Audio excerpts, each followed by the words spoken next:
I can talk at length about John Brown. Brown was first man put to death by the United States. Was born on May 9th, 1800 in Torrington, Connecticut. He was the fourth of, I think, 13 children. So good Puritan family. Those are the times. Right.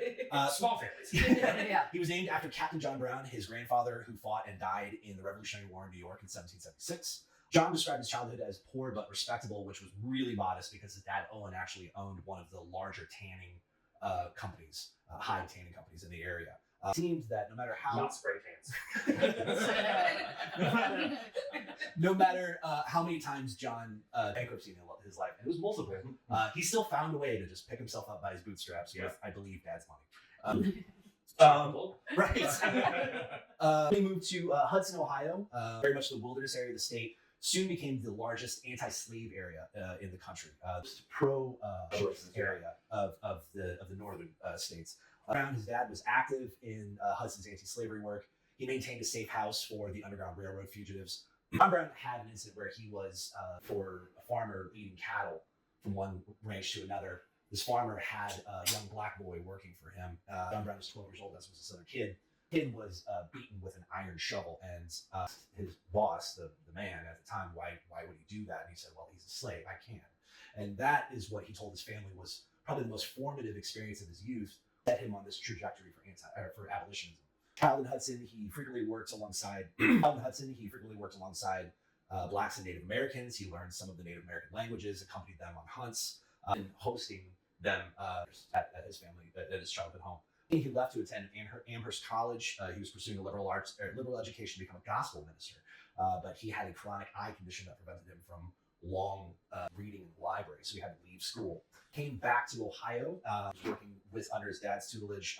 There was a woman who became his housekeeper, Miss Amos Lusk. Her daughter, Dianthe Lusk,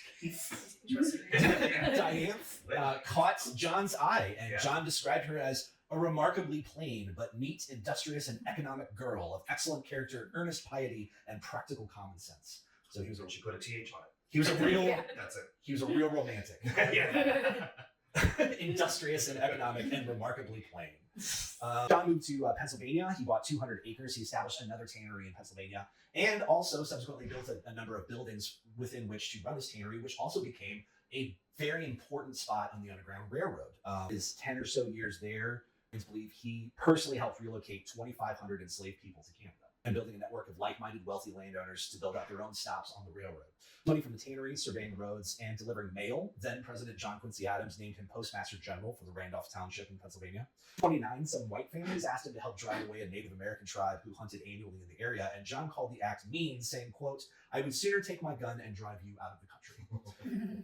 And the thing about John is that he never flinched from these beliefs. He absolutely held them. They were sacrosanct to the fiber of his being from day one till the very end. In 1832, Death unfortunately passed away due to complications, giving birth to John's 7th child. Then married yet another daughter of a housekeeper. Worked so well the first time, so he married another woman by the name of Mary Ann Day, who went on to another 13 children for John Brown. So all told, he had 20, though many of them he outlived. A couple of things that happened in the late 1830s that kind of stoked his militancy. In 1837, a abolitionist named Elijah Parrish Lovejoy was murdered in Alton, Illinois for printing an abolitionist newspaper. About that time, he and 3 of his sons were expelled from the church that they were attending in Ohio for allowing a colored man in their pew. At that point on, he never connected himself with an organized church. He basically decided that organized religion was not for him if he couldn't. And honestly, one of his widely held beliefs was that he held the Declaration of Independence and the Golden Rule in equal, where you treat others the way you wish to be treated. And he just found it odd that all of these institutions couldn't see this blatantly obvious fellow man. He moved to Springfield, Massachusetts in 1846.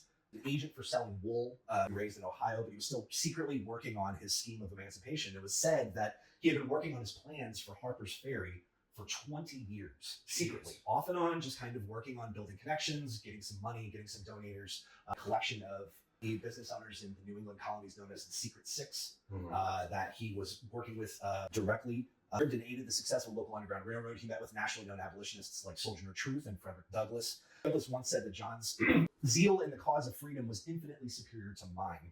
It was said that John told Frederick the details of his Harpers Ferry plan, one of the first times he ever let someone in on his plan. This was over a decade before it was even going to happen, which Frederick Douglass called the plan a steel trap that would surely end John's life, and said, while I continue to write and speak against slavery, I become all the same less hopeful for its peaceful abolition. At that point, Frederick Douglass realized that slavery was not going to go away without a war. John's time in Springfield, he had been involved in transforming the city into the safest and most significant stop on the Underground Railroad. 1848, John was again bankrupt. Scraped up enough money to buy some land in the wilderness of the Adirondack Mountains. It's so remote, John called it Timbuktu. There, he built his family cabin, gave tracts of land to former slaves willing to relocate and work the land in the middle of nowhere. It was just free land, but it's rough. Yeah. It's yours if you can keep it, that kind of thing. 1850, United States, the Fugitive Slave Act passes, which allows northern states to freely aid formerly enslaved blacks from the South. Kind of, remember your social studies from grade school? There was all these little pieces that kind of moved the clock forward towards Civil War. These are all these little staggered events that independently wouldn't have done it, but since they happened collectively, made Civil War in the United States a foregone conclusion. 54, the Kansas Territory becomes a battleground state for slavery. The issue was to be decided by the voters in Kansas in 1856 when they applied for official statehood and whether or not they would be a pro or anti-slavery state. The governor at the time decided to put it up to a vote, but how do you make sure that citizens of a territory authorize the vote? Yeah. Turns out that when there was a congressional investigation on the vote, there was a number of discrepancies of widespread voter fraud in favor of the pro-slavery forces, largest of which coming from at the time. Level Civil War from 1854 to 1860 was known as the Bleeding Kansas period. John's sons moved there in 1855. In 1856, Lawrence, Kansas, a major abolitionist outpost in the state, was sacked by a local sheriff of nearby Lecompton, a major pro-slavery city in Kansas. And at that point, John decided to join his sons. He said, well, there's no way I'm not going to get in this fight. This thing happened on May 22nd, 1856, and it happened in the Senate of the United States.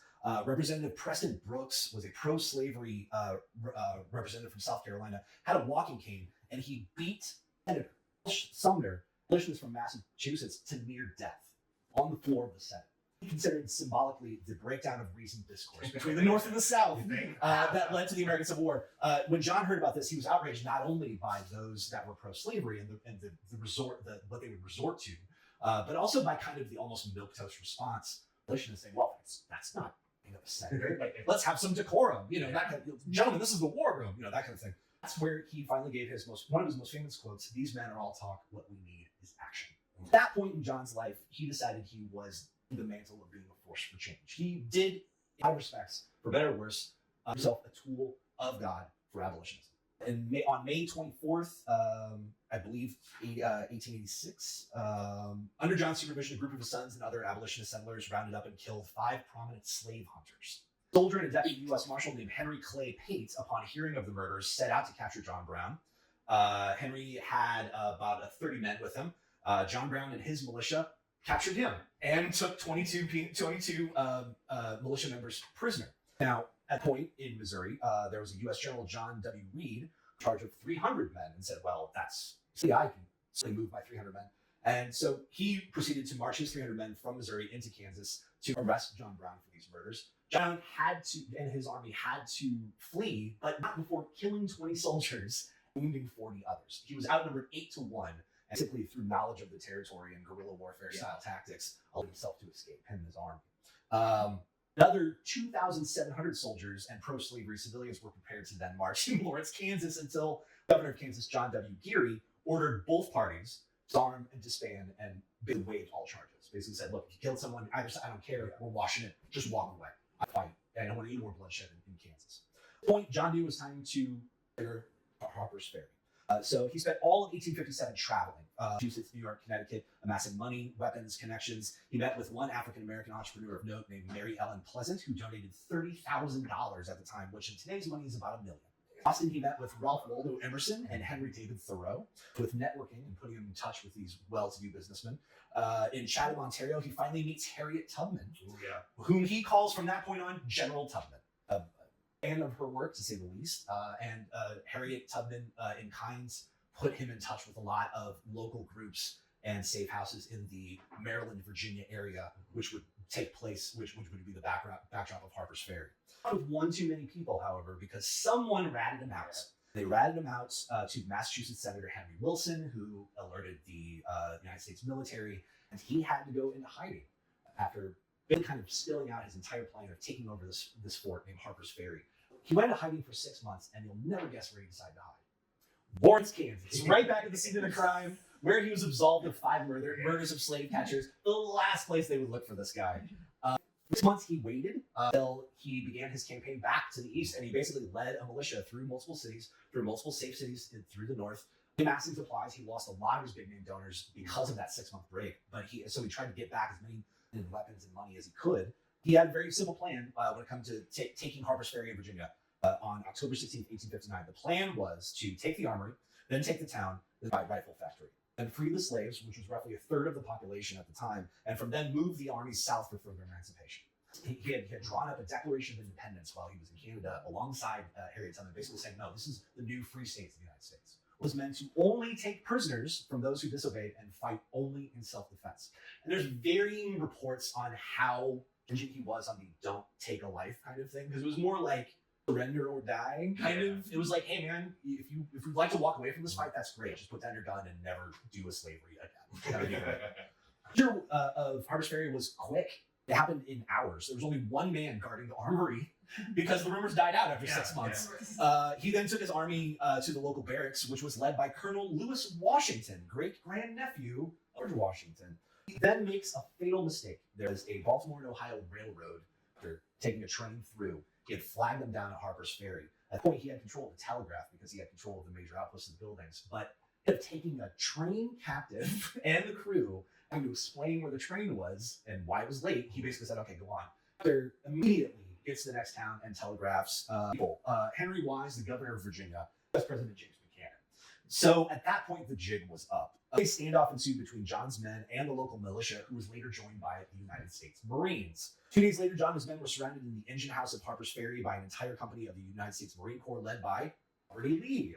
Army First Lieutenant J.E.B. Stewart asked John for his surrender. John replied, no, I prefer to die here.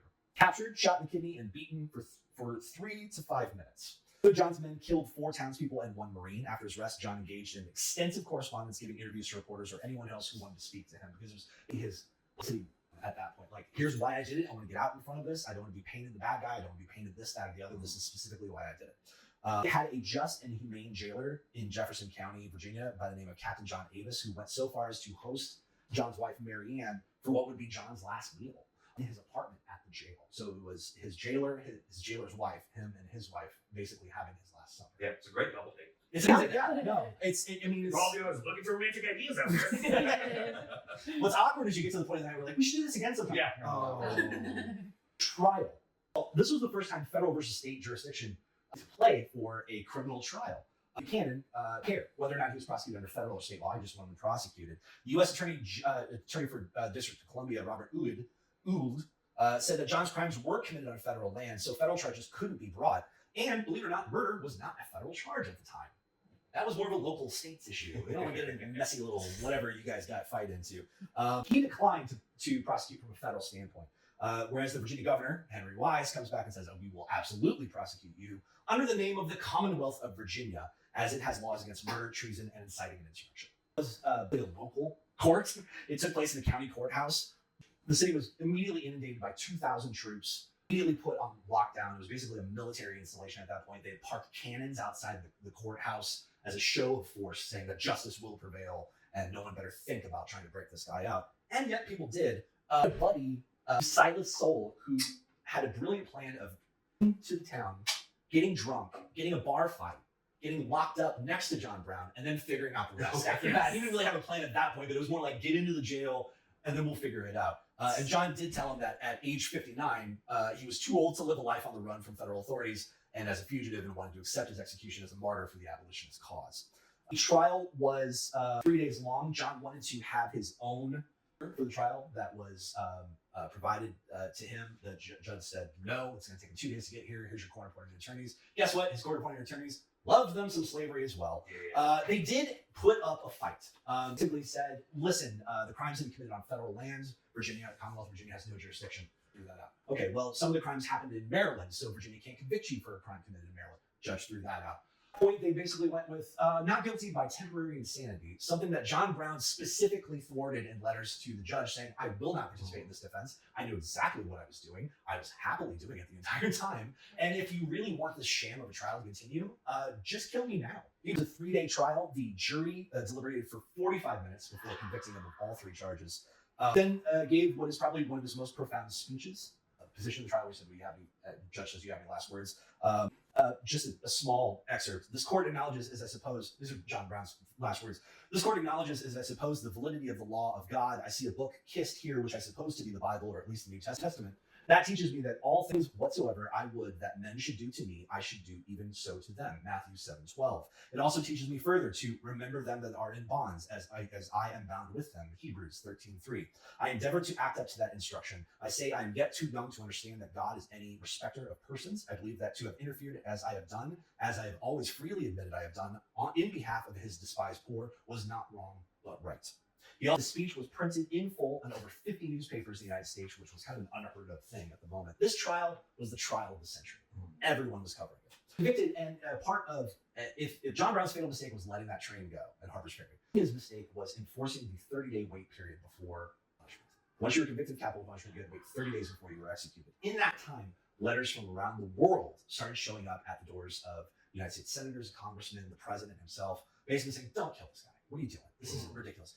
One of those letters was written by Victor Hugo, who was author of Les Miserables and The Hunchback of Notre Dame. He went on a public call that he had printed in a London newspaper that basically said, politically speaking, the murder of John Brown would be an uncorrectable sin that would create in the Union a latent fissure that would, in the long run, dislocate it. Brown's agony might perhaps consolidate slavery in Virginia, but it would certainly shake the whole American democracy. You save your shame, but you kill your glory. Morally speaking, it seems a part of the human light would put itself out, that the very notion of justice and injustice would hide itself in darkness on that day where one would see the assassination of emancipation by Lady Liberty herself. John Brown, one of his last words that he handed to the jailers that said, I, John Brown, am now quite certain that the crimes of this guilty land will never be purged away but with blood. December 2nd, 1859 at 11 a.m., Brown rode sitting in a wagon on top of his own coffin to his own hanging. He rode, which is honestly arguably the most badass way to go out. 2,000 soldiers were in attendance there. Some of those soldiers, I'm sure you would understand. Robert E. Lee was there. Stonewall Jackson was there. A little-known failed actor by the name of John Wilkes Booth pulled some army fatigues just to make himself look like a militiaman so that he could witness the assassination of John Brown. From that point on, it became a war of newspapers at that point. Yeah. Newspapers in the North basically turned him into a martyr, basically shed of the pro-abolitionist movement. In the newspapers in the South said he was a terrorist and labeled him as such and said, okay, we got this one, but there's thousands more waiting in the North and they're at our borders. And I'm suddenly feeling very 2026 about this kind of warning. Really kicked off the Civil War. In the words of Killer Mike, I think we could all use a little more John Brown energy. Yeah. Sort of, how did you make that leap? Because I know his last meal itself was not documented as far as he ate. Yeah. It was a kindness from his jailer, the captain, and basically the captain and his wife invited John Brown's wife to come to dinner. And what we discovered with a lot of our research, and last meals tended to go one of two ways.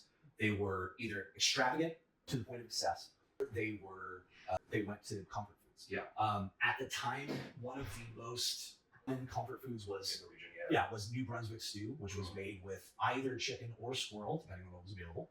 And that's the home cooking that we could easily imagine him missing. Yeah, for sure. So we're going to do like a fun little play on a stout cocktail for that one. It's going to be like charred orange and apricot and stout. So I think that should be a really